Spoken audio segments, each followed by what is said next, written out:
അന്തർഭവിച്ച് പറഞ്ഞു, വീണ്ടും ആവർത്തിക്കുന്നില്ല. ഇതൊക്കെ ചെയ്യണമെങ്കിൽ കുടുംബത്തിന് ഐശ്വര്യം വേണ്ടേ? ഇല്ലാച്ച എങ്ങനെയാ സാധിക്കുക? അപ്പം നമ്മുടെ ഗൃഹസ്ഥൻ്റെ കർത്തവ്യമാണ് അവനവൻ്റെ കുടുംബത്തെ ഐശ്വര്യമുള്ളതാക്കി നിലനിർത്തുക. നമ്മുടെയൊക്കെ കുടുംബങ്ങൾ ഐശ്വര്യമുള്ളതായിരിക്കണം, സമൃദ്ധമായിരിക്കണം, സമ്പന്നമായിരിക്കണം. എന്താ വേണ്ടത്? കഠിനാധ്വാനം ചെയ്യുക, പണം സമ്പാദിക്കുക. ഇത് മുഖ്യമാണ്. പലപ്പോഴും നിങ്ങൾ വിപരീതം കേട്ടിട്ടുണ്ടാവും. ചിദാനന്ദപുരസ്വാമി ഇവിടുന്ന് വന്ന് പറയുകയാണ്, അർത്ഥം അനർത്ഥം, പണം അനർത്ഥമാണ്, പണമൊന്നും വേണ്ടാട്ടോ, പണമൊന്നും ആഗ്രഹിക്കരുത് എന്ന് പറഞ്ഞു തരും. പണമൊന്നും ആഗ്രഹിക്കരുത് എന്നൊക്കെ പറഞ്ഞിട്ട് സ്വാമി പ്രഭാഷണം കഴിഞ്ഞ് പോകുന്നില്ല. അല്ല, സ്വാമിക്കല്ലേ വളരെ തിരക്കുണ്ടെന്ന് പറയാം. എന്താ പോവാത്ത? തിരക്കുണ്ട്, ഞാൻ പോവാണ്. എന്നാലും എന്താ പോവാത്ത? ഞാൻ പോവാന്നേ, എന്താ പോവാത്ത? അല്ല, ദക്ഷിണൊന്നും ഇല്ലേ? സ്വാമിയല്ലേ ഞങ്ങളോട് പറഞ്ഞു തന്നെ പണം ആഗ്രഹിക്കേണ്ടെന്ന് തോന്നുന്നു. ക്ലാസ് മാറി പഠിപ്പിക്കരുത്. ഗൃഹസ്ഥന്മാരോട്, സമൂഹത്തോട് പറയേണ്ടത് ഭൂത്യൈന പ്രമദിതവ്യം. ഐശ്വര്യത്തിനായിക്കൊണ്ട് എന്ത് ചെയ്യണോ അതിൽ നിന്ന് മടിച്ചു പിന്മാറാൻ പാടില്ല. കുശലാന പ്രമദിതവ്യം. നിന്റെയും കുടുംബത്തിൻ്റെയും രക്ഷയ്ക്ക് വേണ്ടി എന്ത് ചെയ്യണോ അതിൽ നിന്ന് മടിച്ചു പിന്മാറാൻ പാടില്ല. യയാകയാച വിധയാ ബഹുവന്നം പ്രാപ്നുയാത്. എങ്ങനെയെങ്കിലുമൊക്കെ ധാരാളം കൃഷി ചെയ്ത് അന്നം ഉണ്ടാക്കൂ, സമ്പന്നതയെ ആർജിക്കൂ എന്നാണ്. അതുകൊണ്ട് കൊച്ചു കുഞ്ഞാവുമ്പോൾ തന്നെ പ്രാർത്ഥിക്കണം, എനിക്ക് സ്വർണം വേണം, വെള്ളി വേണം, രത്നം വേണം, പശു വേണം, കാള വേണം, ആട് വേണം, ചെമ്മരിയാട് വേണം, കോലാട് വേണം, പരുത്തി വസ്ത്രം വേണം, കമ്പിളി വസ്ത്രം വേണം. ഇതൊക്കെ ശ്രീരുദ്രത്തിലെ ചമകം മലയാളത്തിലേക്ക് ആക്കി എന്നുള്ളതേ ഉള്ളൂ. അപ്പോൾ നമ്മളെ കുട്ടികൾ ഇപ്പം ചിലപ്പോൾ കൂടുതൽ പ്രാർത്ഥിച്ചു എന്ന് വരും. വാട്ടർ ബോട്ടിൽ വേണം, കുട വേണം, മൊബൈൽ ഫോൺ വേണം എന്നൊക്കെ ആയിക്കോട്ടെ. ചെറുപ്പത്തിലേ വേണമെന്നുള്ള സങ്കല്പത്തിൽ വളരുന്നവൻ അലസനും മന്ദനുമായിരിക്കില്ല. അവൻ കഠിനാധ്വാനം ചെയ്ത് കുടുംബത്തിന് ഐശ്വര്യം ഉണ്ടാക്കും. കഠിനാധ്വാനം ചെയ്തുകൊണ്ട് മാത്രം ഐശ്വര്യം ഉണ്ടാവില്ല. അനൈശ്വര്യത്തിന് കാരണമാവുന്ന മദ്യം തുടങ്ങിയവ അകലെയായിരിക്കണം. മദ്യം തുടങ്ങിയവ അടുപ്പിച്ചോ ഐശ്വര്യം ഉണ്ടാവില്ല. അത് ശ്രദ്ധിക്കുക. പിന്നെ നമ്മുടെ ഏറ്റവും വലിയ സമ്പത്ത് സന്താനമാണ്. ഏറ്റവും വലിയ സമ്പത്ത് സന്താനമാണ്, കുട്ടികൾ. അതുകൊണ്ട് ദയവ് ചെയ്ത് നമ്മളൊന്ന് നമുക്കൊന്ന് എന്നുള്ളത് നമ്മുടെ മന്ത്രമല്ല. നമ്മൾ കൃഷ്ണനെ പൂജിക്കുന്നവരാണ്. ഇല്ലേ? കൃഷ്ണനെ പൂജിക്കാറില്ലേ? ഉണ്ടോ? അറിയില്ല. കൃഷ്ണൻ എത്ര മക്കളാണ്?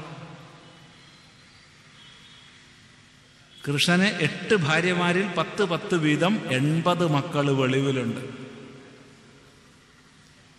80 മക്കൾ. 80 പേരുടെ പേര് പുരാണങ്ങളിലുണ്ട്, നോക്കിക്കോളൂ.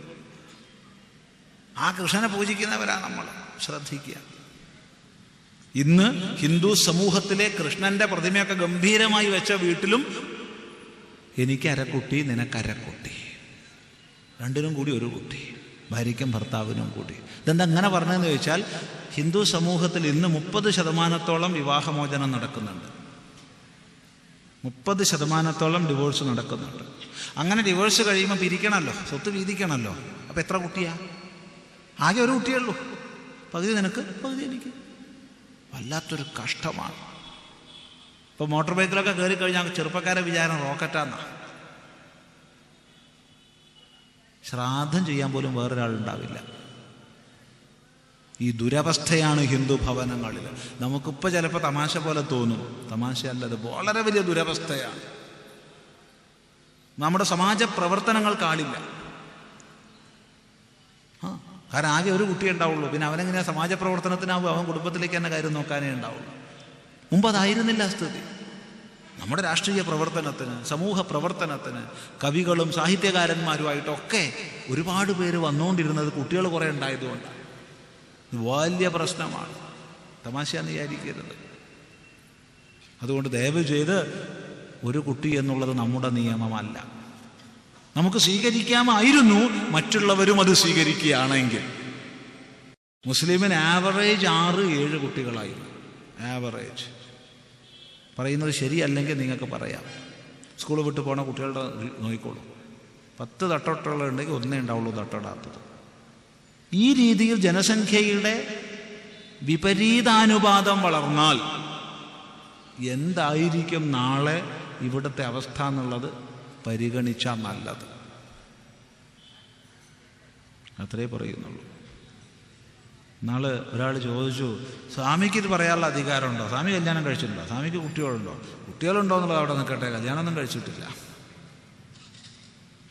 ആശ്രമത്തിൽ കുറേ മക്കൾ അവിടുന്ന് സ്കൂളിൽ പോകുന്നുണ്ട്, കുറേ മക്കൾ സന്തോഷമായി പോകുന്നുണ്ട്. പിന്നെ സ്വാമിക്ക് ഇത് പറയാൻ്റെ അധികാരം.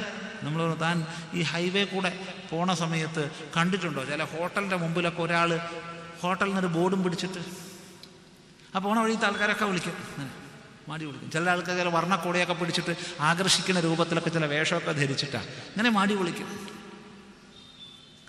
കണ്ടിട്ടുണ്ടോ? ഓ, കണ്ടിട്ടുണ്ട്. എന്നാൽ അയാൾ ആ ഹോട്ടലിൽ നിന്നാണോ ഉച്ചഭക്ഷണം കഴിക്കണതല്ല വീട്ടിൽ നിന്ന് പൊതിഞ്ഞു കൊണ്ടുപോകുന്നതാണോ എന്ന് എനിക്കറിയോ? അറിയില്ല. അയാൾക്കറിയാം ദിവസം ഹോട്ടലിൽ നിന്ന് ഭക്ഷണം കഴിച്ചാൽ വയറ് കേട് വരും. അയാൾ വീട്ടിൽ നിന്ന് ചിലപ്പോൾ പൊതിഞ്ഞു കൊണ്ടുവരുമായിരിക്കും. പക്ഷെ അയാളെ പണി ഇതാ, ആ വഴിക്ക് പോണവരൊക്കെ വിളിക്കുക തന്നെ. മനസ്സിലായോ? മനസ്സിലായി. എന്നാലേ ഈ സമൂഹത്തിൽ ചിലരൊക്കെ വിളിക്കാൻ ഏർപ്പാട് ചെയ്തിട്ടുണ്ട്, അതിൽ പെട്ടവരാ ഞങ്ങളൊക്കെ. ഇനി മേലൊരു സന്യാസിയോട് ചോദിക്കുമോ? ഇങ്ങനെ ചോദിക്കില്ല. ഇത് പറയാൻ കാരണം നമ്മളെല്ലാ ചൊവ്വാഴ്ചയും വഴിക്ക് ഇങ്ങനെ പോകാറുണ്ട്. എല്ലാ ചൊവ്വാഴ്ച യൂണിവേഴ്സിറ്റിയിലേക്ക് പോകും. അപ്പോൾ ഈ പന്തീരാങ്കവാണ്ട് കഴിഞ്ഞ് രാമനാട്ടുകരയുടെ ഇടയ്ക്കുള്ള സ്ഥലത്ത് നിന്ന് ഒരു ഹോട്ടൽ നമ്മളെല്ലാ ആഴ്ചയും വിളിക്കും. ഇന്ന് വരെ നമ്മൾ ആ ഹോട്ടലിൽ കയറിയിട്ടില്ല. എന്നാൽ അയാൾ വിളിച്ചുകൊണ്ടിരിക്കും. ഞങ്ങൾക്ക് നല്ല മുഖപരിചയം. നമ്മൾ കാണുമ്പോഴത്തെ അയാൾ ചിരിച്ചുകൊണ്ട് വിളിക്കും, കൈകൊണ്ട് കാണിക്കും. എന്നാലും അയാൾ ചെയ്തുകൊണ്ടിരിക്കും. അയാൾ ഡ്യൂട്ടി അതാ.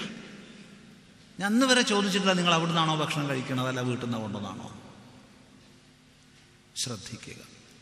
അതുകൊണ്ട് നമ്മുടെ സമ്പന്നമായൊരു സമൂഹത്തെ സങ്കല്പിച്ച് അതിനനുസരിച്ചിട്ടുള്ള ആചാരങ്ങളെ ചെയ്യുക എന്ന് മാത്രം പറഞ്ഞ് ഇവിടെ സംശയ നിവാരണത്തിന് 1 മണിക്കൂർ ഉണ്ടാവും എന്നൊക്കെ പറഞ്ഞതാണെങ്കിലും ഇന്ന് വിഷയം അല്പം എവിടെയെങ്കിലും എത്തിക്കണമല്ലോ.